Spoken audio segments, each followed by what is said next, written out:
धीरे बोलो, कोई सुन न ले। ये बात अक्सर आपने सुनी होगी और कभी ना कभी आपके मुंह से भी निकली होगी।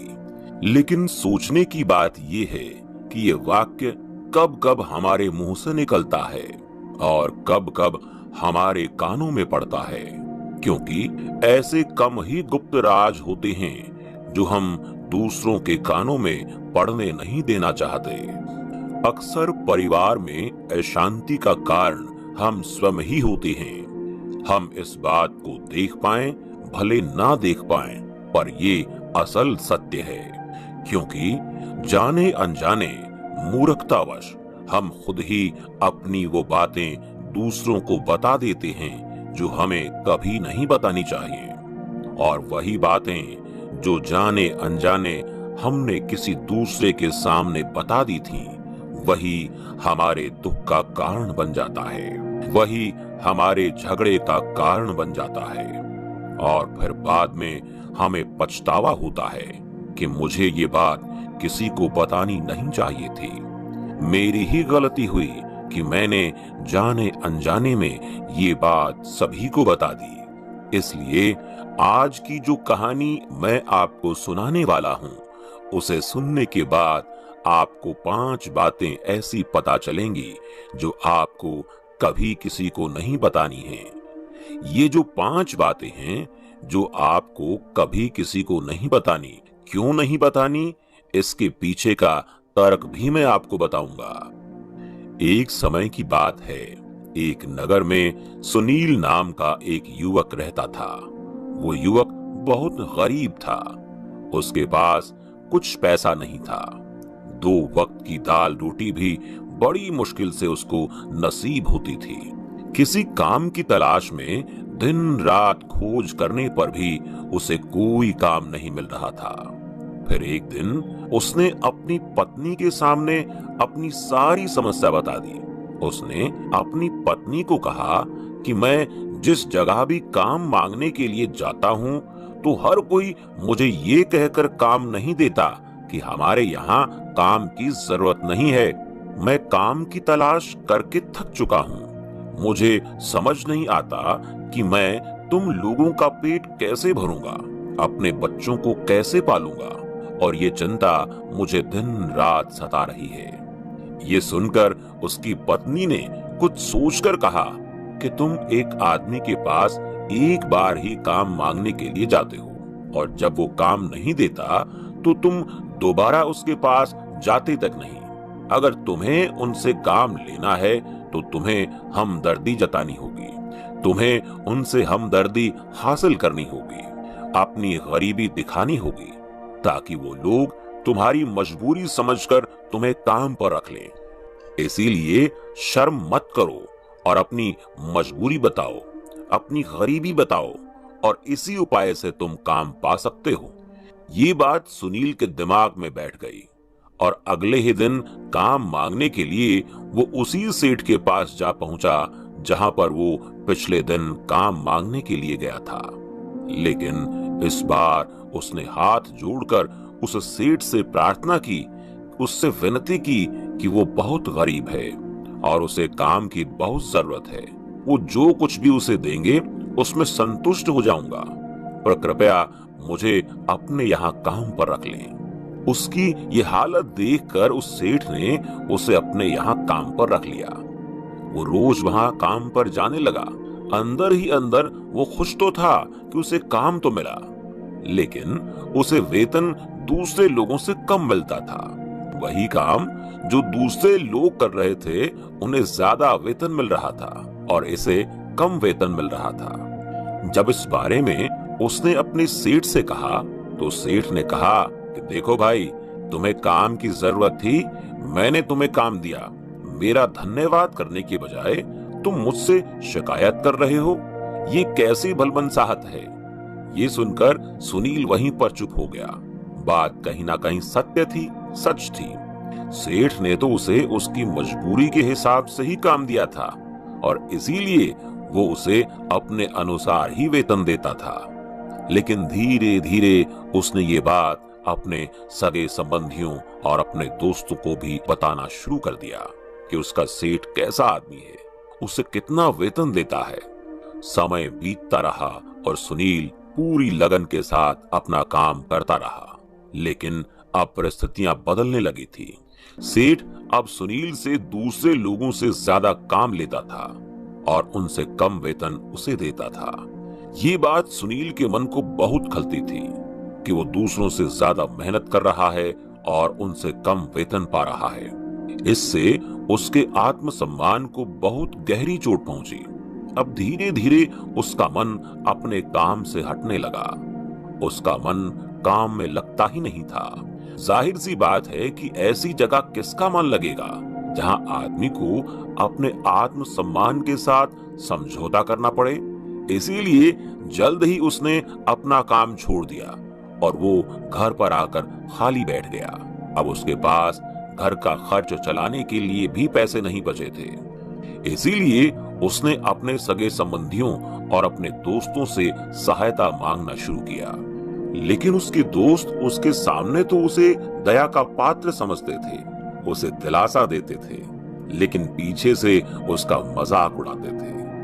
वो कहते कि कितना बेवकूफ है, सेठ ने इतना काम लिया और बेचारे को पैसे भी नहीं दिए। अरे हम इसको पैसे दे दें तो ये कल हमारा भी पैसा वापस नहीं कर पाएगा। इसकी ऐसी हालत है और न इसके पास कुछ है, पैसा कहां से लाके देगा। इसी वजह से सुनील की हालत दिन ब दिन खराब होती जा रही थी। अब वो दिन रात तनाव में रहने लगा। वही दोस्त, वही सगे संबंधी जो उसके अपने होने का दिखावा करते थे, वो उसे दया का पात्र समझ रहे थे। उन्हें उसके ऊपर तरस आ रहा था। सब लोग आकर उसे ज्ञान तो बहुत देते थे, लेकिन कोई सहायता नहीं करता था। और अक्सर ऐसा ही होता है, ज्ञान देने वाले तो बहुत मिल जाते हैं, लेकिन मदद करने वाले उंगली पकड़कर, हाथ पकड़कर आगे चलाने वाले कितने लोग मिलते हैं। एक दिन उसे पता चला कि पड़ोस के गांव में एक बाबा आया है जो बहुत ही ज्ञानी है। सुनील इतना तनाव में था कि उसे कोई रास्ता नजर नहीं आ रहा था। इसलिए जाने अनजाने सुनील उस बाबा के पास पहुंच जाता है। वहां पहुंचकर वो सीधे उनके पैरों में गिरकर रोने लगता है। वो रोते रोते उन्हें अपनी सारी परिस्थिति बताता है।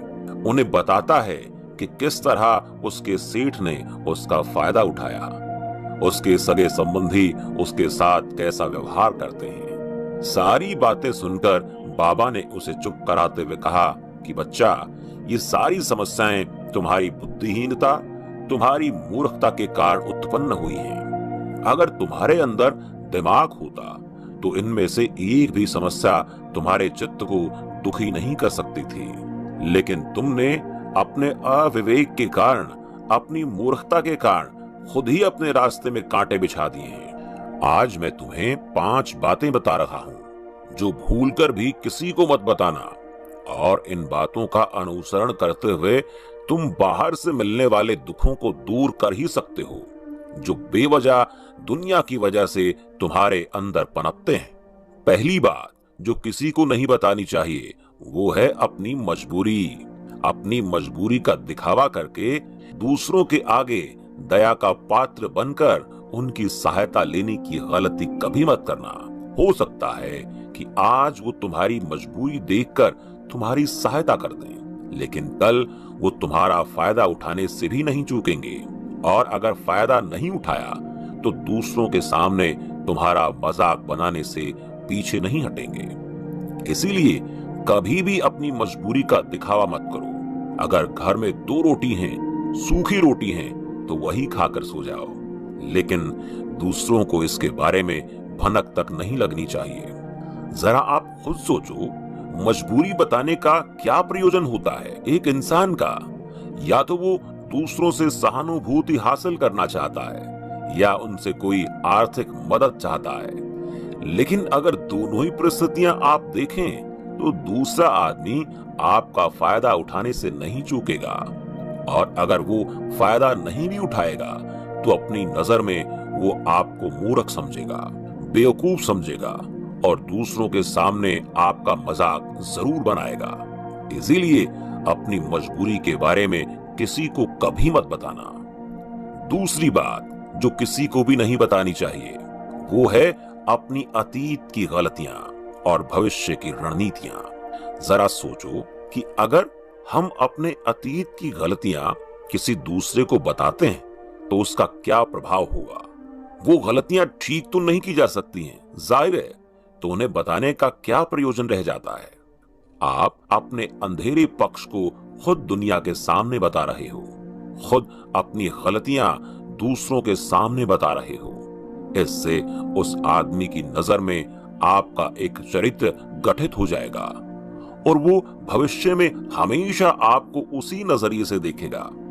इसीलिए किसी भी आदमी की नजर में अपना चरित्र गठित मत होने दो और जरा सोचो कि आप व्यर्थ में ही अपने भविष्य की रणनीतियां दूसरों के सामने बता रहे हो। जो लोग आपके काम का हिस्सा ही नहीं हैं, उनके सामने अपने भविष्य की रणनीतियां अपनी डींगे हाँकने का क्या फायदा। वो लोग आपकी सहायता तो नहीं करेंगे, लेकिन आपकी भविष्य की रणनीतियों में बाधा जरूर बन सकते हैं। आप खुद अपने विवेक का इस्तेमाल कीजिए और सोचिए कि आपके साथ भी ऐसा हुआ है कि आपने अपनी भविष्य की रणनीति किसी को बताई हो और वो कामयाब ही ना हुई हो। जरूर हुआ होगा, जरा गौर से सोचिए। तीसरी बात जो किसी को नहीं बतानी चाहिए वो है अपने घर की बातें। जो भी हमारे घर के अंदर आपस में बातचीत होती है, हमारे माँ बाप के साथ, हमारी पत्नी के साथ, हमारे बच्चों के साथ, वो बातें परिवार तक ही सीमित रहनी चाहिए। और आप इन बातों का दूसरों के सामने ढिंडोरा पीटते हो तो दूसरों को आपके घर में घुसने का एक मौका मिल जाता है और वो इसका फायदा उठाने से कभी नहीं चूकेंगे। वो आपके परिवार के सदस्यों को आपसे दूर लेकर जाने की कोशिश करेंगे। अक्सर ऐसा होता है, हम समाज में देखते हैं कि हम अपने घर के झगड़ों को कम करने के लिए उन झगड़ों को अपने पड़ोसियों और दूसरे सगे संबंधियों को बता देते हैं, लेकिन इससे आपको सहायता कभी नहीं मिली होगी, बल्कि आपके घर के लड़ाई झगड़े और ज्यादा बढ़ गए होंगे। जाहिर है वो और बढ़ेंगे। अगर आप अपने माँ बाप की बात दूसरों को बताएंगे तो आपके माँ बाप को बुरा लगेगा ही कि हमारा बेटा हमसे बताए बगैर दूसरों को ये बातें बता रहा है। इसीलिए अपने घर की बातें और अपने घर की लड़ाई झगड़े किसी के सामने मत बताना। अगली बात जो मैं आपको बताने जा रहा हूँ वो तो किसी को नहीं बतानी चाहिए। वो सुनने पर बहुत अजीब लग सकती है, लेकिन उसका सत्य भी मैं आपको एक तर्क के माध्यम से दूंगा। मैं कहता हूँ कि अपनी आमदनी किसी को मत बताना। अब अपनी आमदनी ना बताने के पीछे क्या प्रयोजन हो सकता है। जरा सोचिए कि आप अपनी आमदनी अपने दोस्तों को बता देते हैं, तो जब आपके दोस्तों को जरूरत पड़ेगी तो वो सिर्फ आपको ही याद करेंगे, क्योंकि उनको पता है कि अगर आपकी आमदनी ज्यादा अच्छी है तो आप भी उनकी मदद कर सकते हैं और इसीलिए ज्यादा लोग आपसे सहायता मांगेंगे।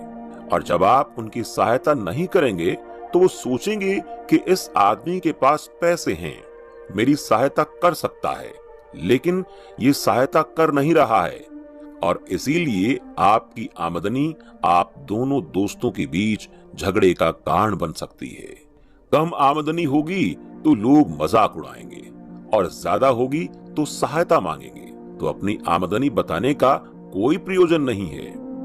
अगली बात जो मैं आपको बताने वाला हूँ उसे अपनी गांठ बांध लेना और किसी को ये बात मत बताना, अपनी कमजोरियां और अपनी ताकत। अक्सर इंसान को पता नहीं होता कि उसकी कमजोरी और उसकी ताकत क्या है, लेकिन अगर आपको अपनी कमजोरी और अपनी ताकत पता है तो पहली बात तो आप बहुत ही बुद्धिमान आदमी हैं और दूसरी बात आपको ये बातें किसी से साझा नहीं करनी है, क्योंकि अगर आपकी कमजोरियां दूसरों को पता चल गई तो वो आपकी कमजोरियों का फायदा उठाएंगे और अगर आपकी ताकत पता चल गई तो वही ताकत आपकी कमजोरी बन जाएगी, क्योंकि वो ताकत दूसरे आदमी को पता है और वो ताकत की काट ढूंढ लेगा।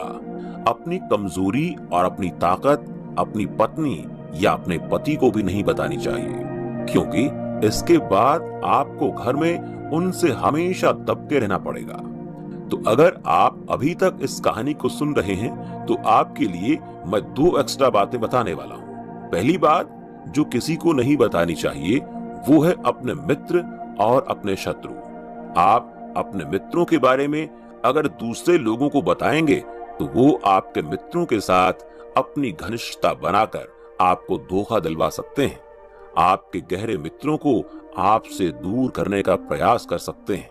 अक्सर आम आदमी ऐसा नहीं करता, लेकिन आपके दुश्मन ऐसा करने की कोशिश कर सकते हैं। और दूसरी तरफ आपके शत्रु का भी किसी को नहीं पता लगना चाहिए, क्योंकि आज जो आपका मित्र है अगर कल वो आपका दुश्मन हो गया तो वो आपके दुश्मन के साथ मिलकर आपको परास्त कर सकता है, आपको धोखा दे सकता है।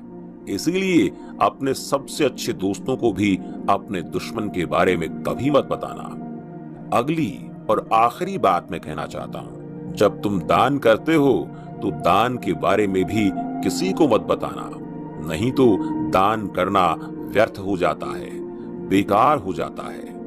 जब आप अपने दान का ढिंढोरा पीटते हो तो आप ये बता रहे हो कि मैं कितना बड़ा दानी पुरुष हूँ, और ये आपके अंदर एक अहंकार निर्मित करेगा। इसीलिए दान गुप्त रूप से किया जाए उतना ही अच्छा होता है, उतना ही फलदायी होता है। जब आपका बायां हाथ दान कर रहा हो तो दाएं हाथ को पता नहीं चलना चाहिए कि बायां हाथ दान कर रहा है। ये बातें जो बाबा ने सुनील को बताई, इनमें संसार के सभी सिद्धांत छिपे हुए हैं। इन बातों का अनुसरण करते हुए आप अपने घर में सुख शांति बना सकते हैं और घर के झगड़े हमेशा के लिए दूर कर सकते हैं। आप इन बातों के बारे में अपने विवेक से भी सोचेंगे तो आपको ये बातें सच मालूम पड़ेंगी। और हमारा कहानी सुनाने का मकसद यही है कि आपका विवेक जागृत हो, आप खुद उन बातों के बारे में सोचें जो हम आपको बता रहे हैं, और आपको हमारी इन बातों में से जो सबसे ज्यादा बात पसंद आई उसे कमेंट सेक्शन में जरूर बताएं। तो दोस्तों, कैसी लगी आपको ये कहानी?